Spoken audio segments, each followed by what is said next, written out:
This is an ADC warning. The crimes you're about to see are true. Only the names were changed to protect the ignorant.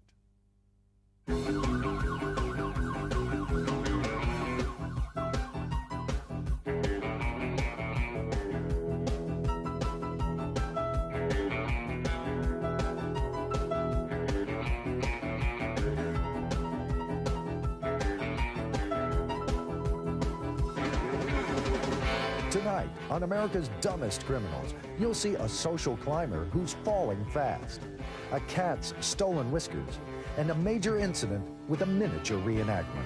These are just a few of America's Dumbest Criminals.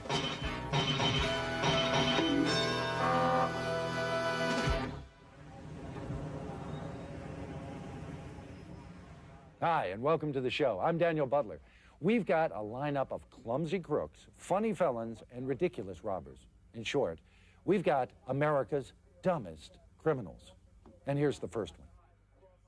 Deputy Mark Murphy of Escambia County tells us about a youth who was running around.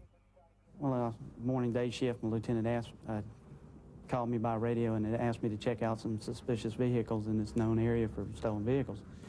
Went in there and found 3 vehicles, and I went ahead and got out and ran the tag numbers. A few minutes later, my lieutenant arrived and started helping me out.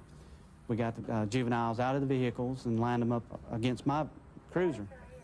Well, at that time, I started going down the line and started getting their names one by one.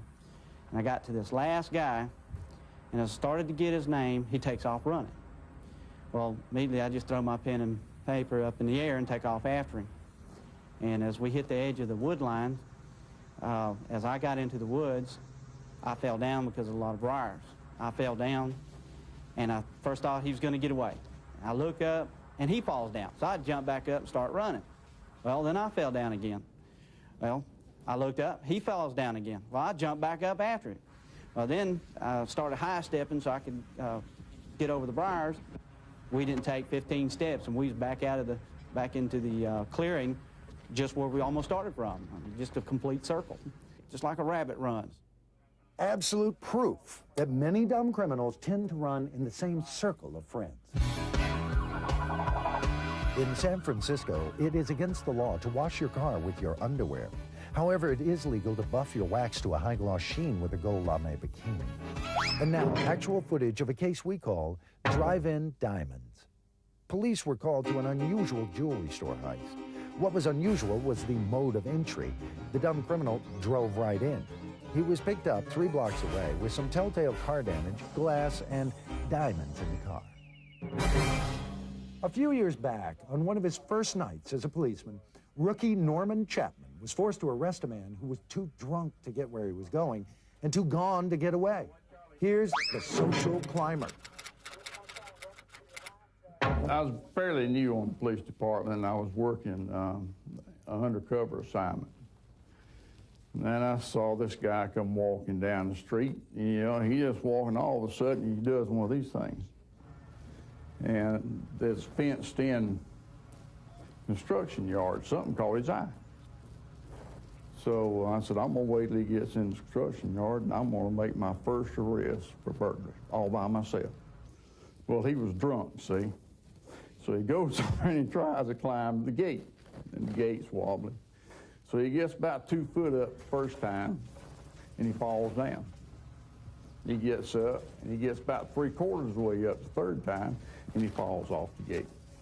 So the third time, he got all the way to the top, and he fell off the top of the gate. And I said, hey, I gotta go down and arrest this guy. Boy, he hurts himself, now hold me liable. That was some pretty fancy police work there for a rookie officer. Coming up on America's Dumbest Criminals, an extremely low-budget miniature reenactment.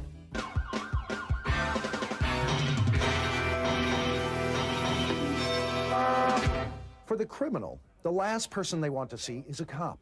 But let the same criminal become a victim, and he reverts back to his basic instincts, and like the rest of us in society, calls the police. That's what happens to the next guy in our story, only he's about to go from victim to dumb criminal. We call this one, Never Mind, 2 officers were dispatched to a home to investigate a break-in. Well, it's about time. Where you guys been? Good night. Sir, can you calm down?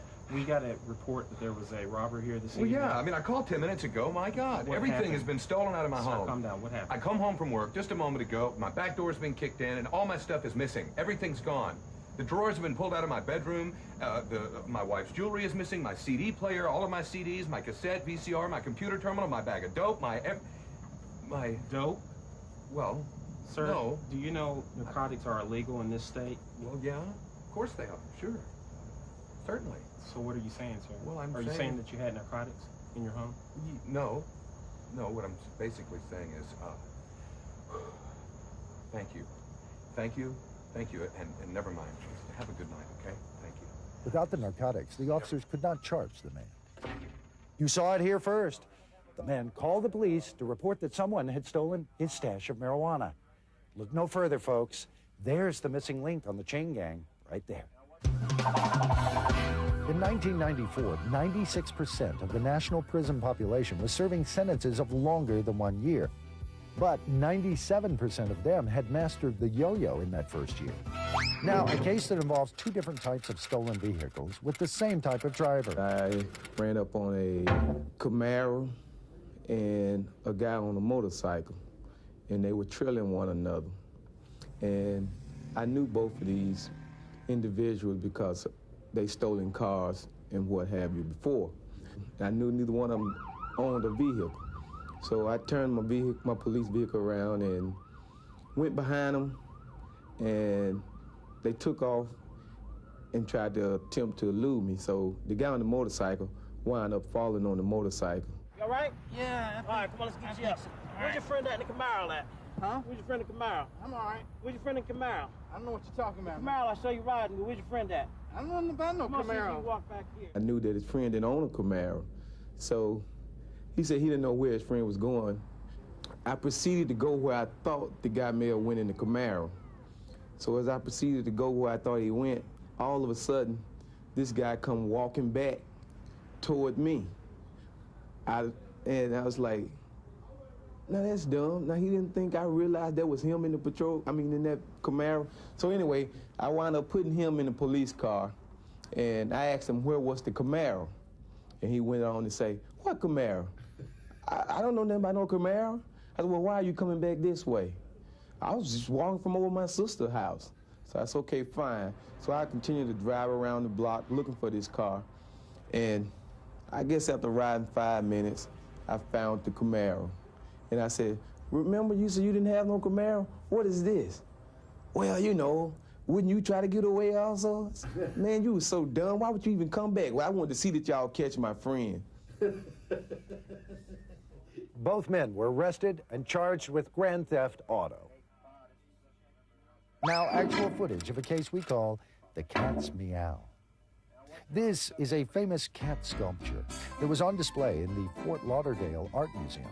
One day, the museum curators discovered the cat's whiskers were missing. 2 of them had been stolen. So the Fort Lauderdale Police Department had to bring out the canine unit. Not the drug-sniffing dog, not the bomb-sniffing dog, but the cat-sniffing dog to retrieve the whiskers. You know, many times a burglar pulls off a heist, and because he wasn't caught on the spot, believes he's gotten away with it. Like this next guy. He robbed a place and soon discovered that he'd left more than just the scene of the crime. Here's a fool and his tools are soon parted. At that time, I was East Precinct, and one of the guys that worked this precinct, now North, came over to my channel, and they said, Do you remember Roy? Yeah, what do you have? Apparently, he stole some power tools down at Sears and left his driver's license. Let's get somebody to pick him up. Subject's address is... and they said, well, wait a minute, let's get his address for you. And I said, I know where he lives. So I rolled up to his house, and I said, Roy, let me see your driver's license. And he's back to his pocket, and he said, I ain't got it. And I said, Roy, you got a sander I could borrow in the car? Oh, boy. and he just lowered his eyes like that and went like that. Because he knew it was had. Definitely a candidate for the Witless Protection Program. In Oklahoma, it used to be against the law for 3 or more dogs to stand together. Here, 17 puppies stage a protest of the law. Coming up, the amazingly lifelike miniature reenactment of Tack Terror. It's extremely low budget.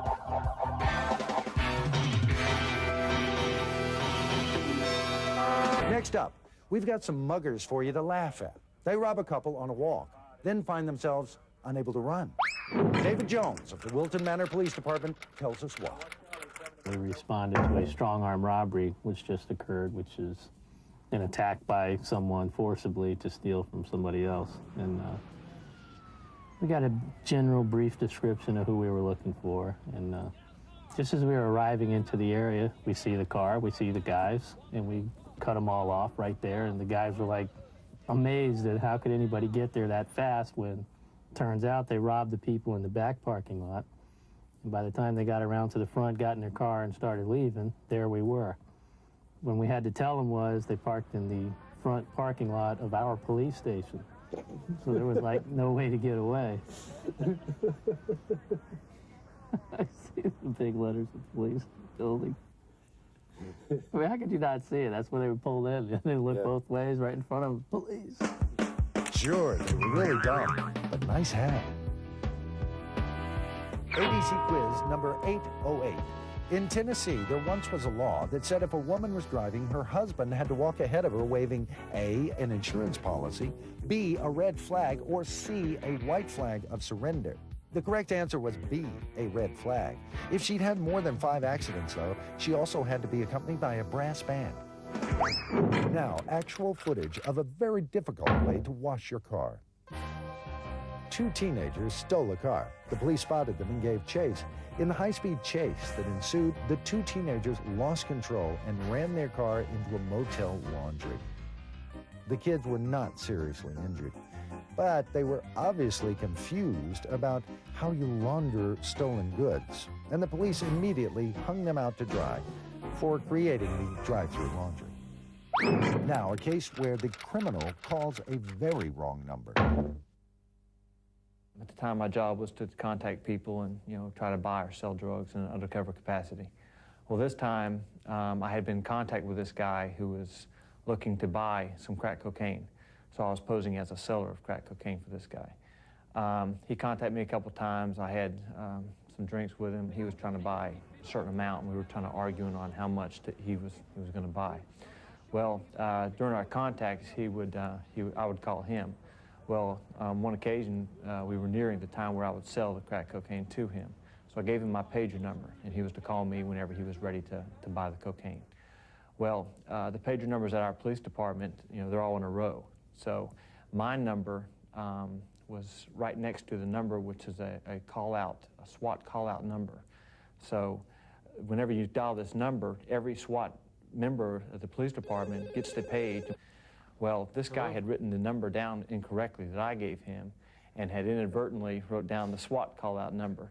So whenever he was about due to call me, sure enough, I got the page because I'm on the SWAT team also. Unbeknownst to me, he had activated the SWAT team, basically. He called that number. Every SWAT member of the police department called that number, identifying themselves as Sergeant Johnson, the Pensacola Police Department. You paged me, Officer Johnson, Officer Smith. Everyone called this guy. Needless to say, I recognized the call when it was at the right time, so I called, and he just picked up and hung up. He was obviously scared to death. So the next day, I contacted him again, thinking no one would be stupid enough to call me after this. But he did call me, and we met, and after some discussion, I persuaded him that the pager company had made a mistake and put my number next to a police department's number, and that there was no way that, I'm a police officer and all this stuff.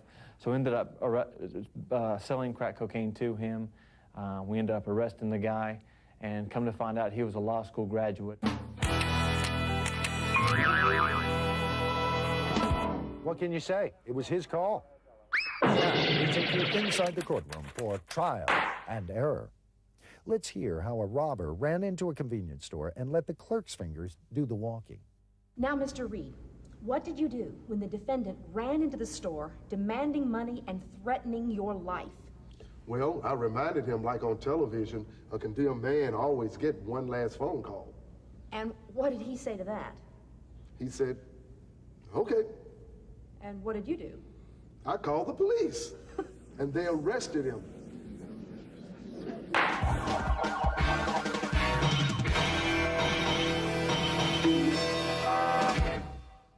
The interstate was slick with rain when Sergeant Johnny Cooley was working several multiple-car accidents. But what happened next was even scarier. I'm sitting there working a wreck with about 3 or 4 cars piled up, twisted every which way, and got the road blocked. In the extreme left-hand lane, next to the rail, there's about just enough for a car, maybe a truck to clear, go through there. There's a truck driver driving a tractor-trailer out of Texas. He rounded that curve at 17th Street, wide open. Didn't realize that everything was blocked ahead of him. There was a multiple-car wreck. He gets on his brakes, and, you know, I hear him sliding, and I turn around and look. He's coming directly toward me. His truck jackknifes. When his truck jackknifes, he straightened it up, and he went right between. I stepped up on the rail, which is a little cement thing like this. He went between the wrecked automobiles and me, and he brushed my tie tack on my tie. I was leaned up. I was looking over the rail, and it's 65 feet down. We wanted to do a full-scale reenactment of Sergeant Cooley's dramatic story, but it wasn't in the budget. So we now present an extremely low-budget miniature reenactment. Uh-oh. What's that ahead? It's a car accident. There's a cop in the road.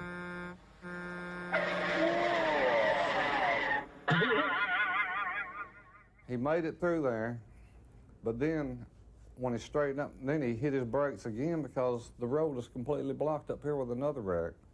So he jackknifes the second time, and this time he climbs the rail. He goes over the rail, which is like 4 or 5 feet high. He goes over the rail, and the whole tractor is just dangling in the air. Oh, no. Another accident. Oh, look out. No brakes. Ah. Whew. Help me. So, you know, I regained my composure, and I walk up there, and this guy, you know, he cranks the door open on his cab of his tractor trailer. He says, officer says, you know, I hate to ask you this, but I know you're real busy and everything, but do you think you could possibly get me out of this truck? In Maryland, it used to be against the law to seat lions in the theater, but dogs could play on playgrounds. You know, we couldn't have done this show without the cooperation of the men and women of law enforcement across America. We'd like to thank them for their time, their dedication, and for making our lives a lot safer. And we learned that cops are just people too, with one exception. They're willing to lay down their lives for us.